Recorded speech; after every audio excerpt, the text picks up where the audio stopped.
Welcome to Bridget's Crochet Corner. I am Bridge, and you are watching part 2 of a part 10 series. I'm currently in the process of making all 100 squares. These are 3D granny squares, and they are super cute. And then I'm going to turn them into a 10 by 10 blanket. I've already shared the first 1 through 10 that I have done, and that's on a previous video, so go check it out if you missed it. And this video will cover 11 to 20. As of the making of this video, you can get that book for free if you're an Amazon Prime member. It's the digital copy. I like the hard copy because I like to mark it up and everything. But currently, right now, the digital copy is free. I'm not sponsored by them. I don't know them. It's just something that I found and I really love it, so I'm sharing it. So let's just jump right in and start with square 11. Square 11 is Spider. It is found on page 71 and has 4 colors, although I used 5. I needed to make this one a little bit bigger so it was the same size as all of them, and I absolutely love purple and lime, so I did decide to use purple. I did decide to add a single crochet purple border, and I think it turned out really good. While this spider is so cute as is, there are a couple things that I would do differently next time if I were to make him again.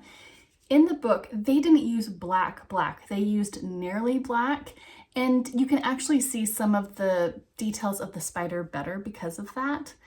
It's like the light hits it differently, but he still looks really good just black. Their eyes, like the pupils of them, their French knots ended up much finer, and mine are really big. So while theirs looks kind of, what's the word I'm thinking of? Like silly and awkward, mine kind of looks like she has a mission to take over the world. But that's okay.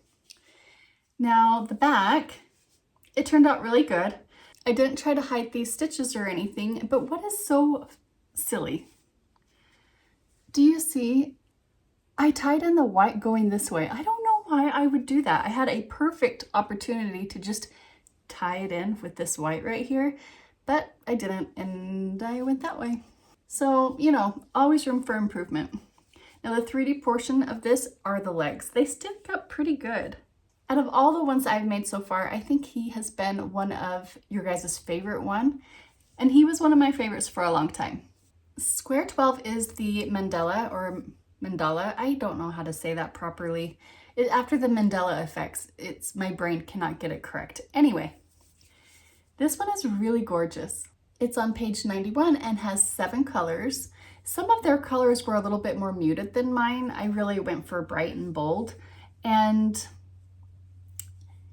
this shouldn't have taken me as much time as it did. I clearly remember starting over a ton, and it's because the pattern was actually so easy. I just didn't really follow my counting very well, and so I would get so far and then it wouldn't have enough petals, or there was something off and I have to start over.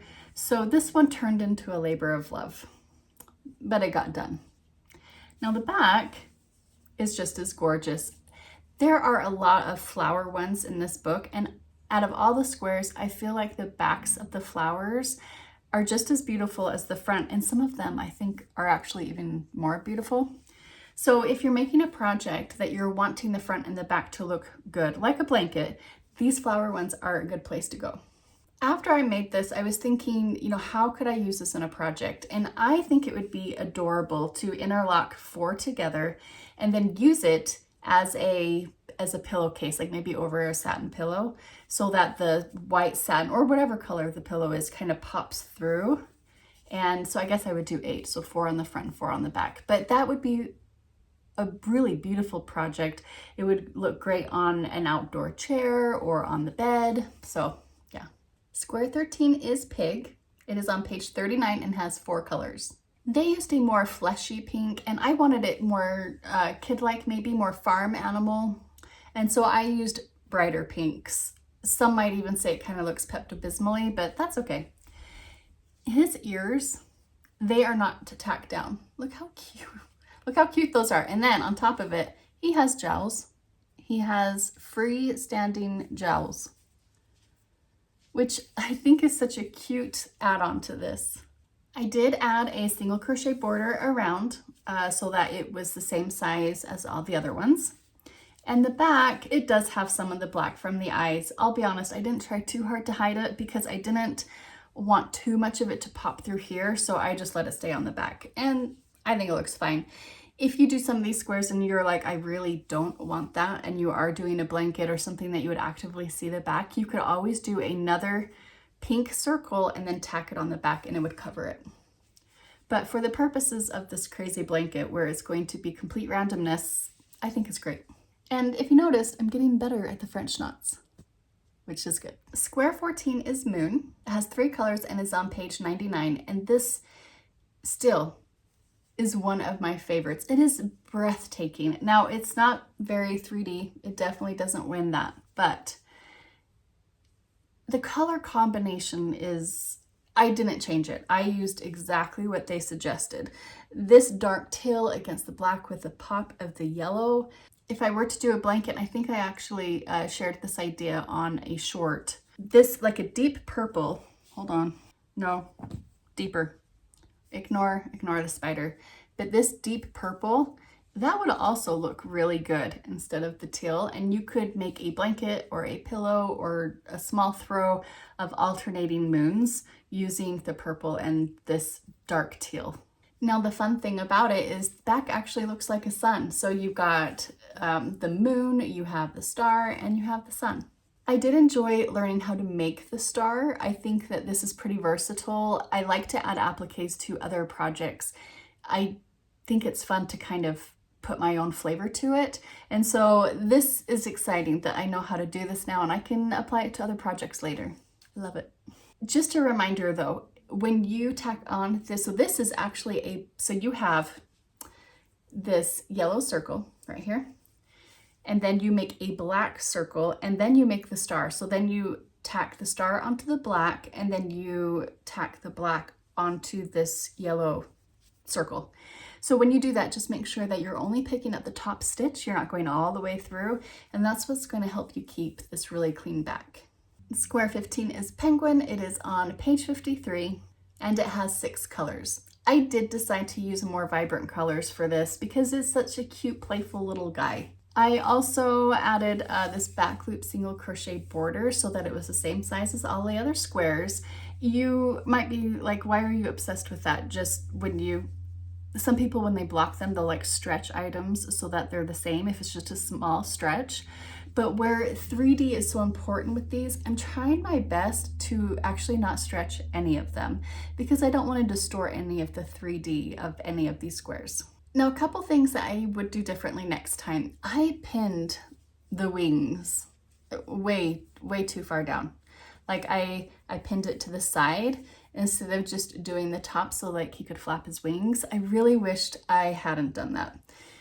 Also, on theirs, the feet they overlap, where mine, it kind of ends up looking like a bowling ball because I didn't create that dimension by having the feet overlap just a little bit. So I would change that next time.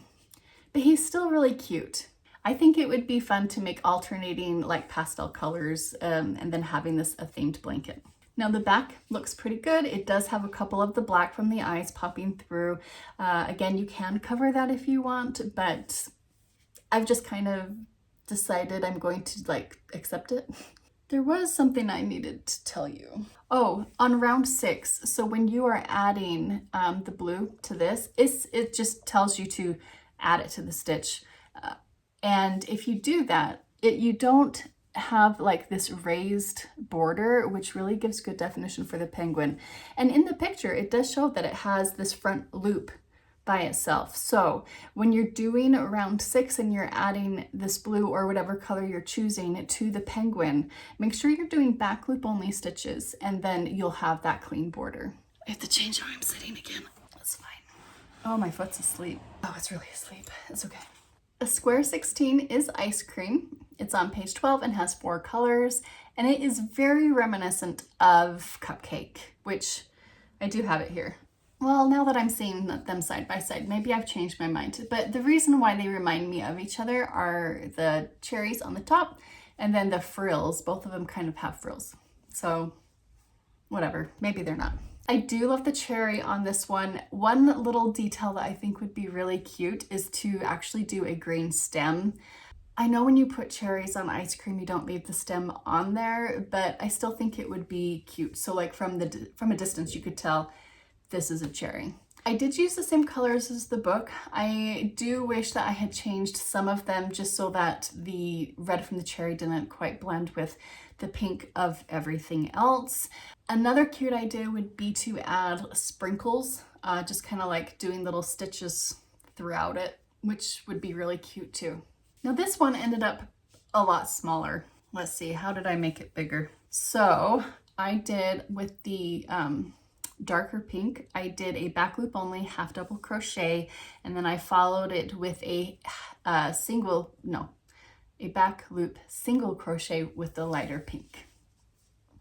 The back is super clean on this one. I just stitched this with the front loop so the cherry didn't go through, and it is the same thing with the cone.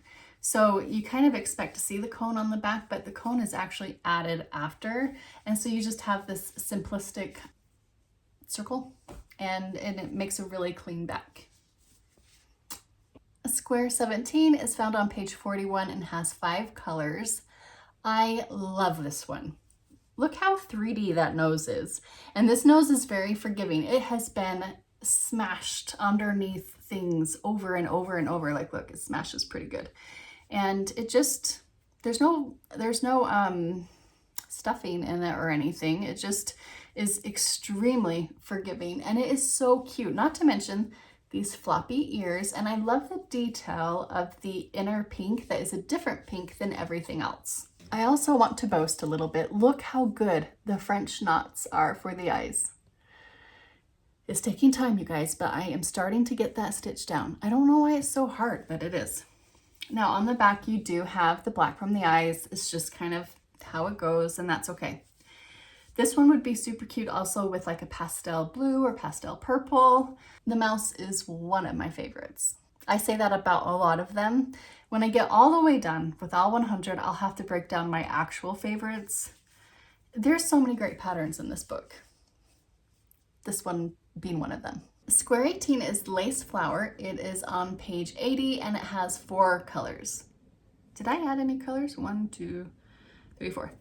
4 colors.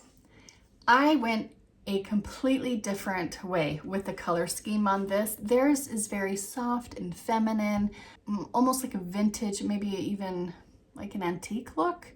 And the previous ones have all been softer colors, and I just wanted to do something different. So I went with bold tropical, and as I have confessed before, I love purple and lime green together. So that was really the inspiration behind this one, and it is bright. This one is really going to shine on the blanket. When I shared the short on this one, I'll be honest, I didn't get a lot of feedback. So maybe I went too far, but it's okay if I did because it's my project. Did I have to make this one bigger? I did. I did a half double crochet border. And this is kind of fun. I like to, when I'm making projects, I like to have like a mental note like, oh, this would be really good as a blanket border, so that I can take some of these ideas and take them to other projects. And I do like that. I like the pop of these colors. So yeah, maybe you'll see that on a blanket. I need to make smaller projects, but I just like blankets. So I like smaller projects too. Maybe I just like buying the yarn for the big projects. I really like buying yarn. The back is also beautiful. Again, the flower ones, they just have clean backs because there's just so many places to hide and tie in the yarns. So you've got just this green and the yellow, and then, yeah. I don't know if you can see very well. Gosh, I wish I had a way to show you. Maybe I can show you with this. Oh yeah, that's so much better. Okay. So I wanted to just make sure that you realized how much detail is in it. Like, it's not all knit the same color. I don't know how well that dark purple's translating on the video. Look at these flowers. They are so pretty. I like the flowers. We're almost done. I lost my place and my notes. Square 19 is rainbow. It is on page 97 and has 9 colors. 9 colors? and it has 8 colors. I did change the color scheme a bit on this one. They used gray and I just wanted it to pop more. I must have been like in the mood to have popping things in this 10, but I just felt like the gray, like if you were going for a more mature looking rainbow, I think that would look really great, but it kind of felt kind of drabby. So that was rude. You know what I mean? Theirs is gorgeous, okay? Everybody can choose their own color schemes. I don't want you to think I'm knocking them. I'm not. I just wanted to use blue. I messed up somewhere. I got off on the count, and by the time I realized it, I decided, well, this is going to be a blanket and I don't think anybody's going to notice, and so we're just going to keep going. Now, how did I know that? It has too much play. There's like, it's not, and I don't even think you can tell in the video, which only proves the point that it's a good thing I didn't do this entire thing over. But it kind of has like a wrinkle right here. There's too many of something. Somewhere I went off. Now, another reason why I know that is the back kind of tells the story. It just starts to slant somewhere along the lines. It went, and you know what? It looks like that happened at the very beginning. Or maybe it was when I turned it into a square. Yeah, I don't know. But anyway, so the back is a little, which is fine. And the front, these cute little fluffy clouds, hides the fact that they're not symmetrical, even, whatever. So yeah. Now I did add a, what is this? A back loop only single crochet in white. So you actually have just single crochet, which is part of the pattern, and then you have just the back loop only, just to give it a little bit more, you know, bigger. I also used just a little bit more bolder colors. Where they were putting it on gray, they had like a lighter blue and a lighter purple, and I think that looks really great with the gray. But once I decided to use this blue and I started like choosing colors, I decided that it almost seemed washed out, so I did go for a more concentrated color. Square number 20 is Terrapin, is on page 61 and has 4 colors. I did not know what a terrapin was. I actually had to Google it. I mean, obviously I could tell it was a turtle, but I'm like, why is it called a terrapin? And it's because it's a sea turtle. There's another turtle in the book, but this one is the terrapin and it is the sea turtle. So I learned something. I had to add an additional double crochet back loop only to make it bigger. So this one was actually quite smaller than the other ones. It needed a lot more height. And I tried to like this one. I feel like the idea is good and that it does look good, but I feel like it could have used something else. And I don't know what that is. I don't know, like maybe he needs eyes and that would help. But yeah, he's not my favorite, and that's okay. Surprisingly though, I love the back. Look at that, that's cute. It almost looks like the innards of like the starfish, like when you pick it up and pull it over and you look at it, the mouth, is that the mouth of the starfish? It kind of looks like that. So that's interesting. Make sure that you like, comment, and subscribe so that you can keep following along this project. Again, I'm doing 100 3D grinding squares, and I will be sharing these longer videos and going over every 10 squares. There's going to be 10 parts to this project. Now, every square I do make a short and I share those, so keep an eye out for those as well. If you ever get stuck on any portions of these, so you decide to get the book, either the free digital if you're an Amazon Prime member, or you decide to get the hard copy and you get stuck somewhere, you can go ahead and comment below. I cannot show you how to make the squares from beginning to end because these are not my patterns. These are made by brilliant artists, and so that is theirs. But if you get stuck, just say, hey, I'm working on spider stuck on round 6, and then just kind of give me some detail as to why. And what I'll do is I will make that square up to that point, and then I will film just a short showing you so that you have a visual as to the area that you got stuck, because I would definitely love to help you with that. If you have other crochet lovers in your life, please share this video. I would greatly appreciate it, and I will see you next time. Let's crochet.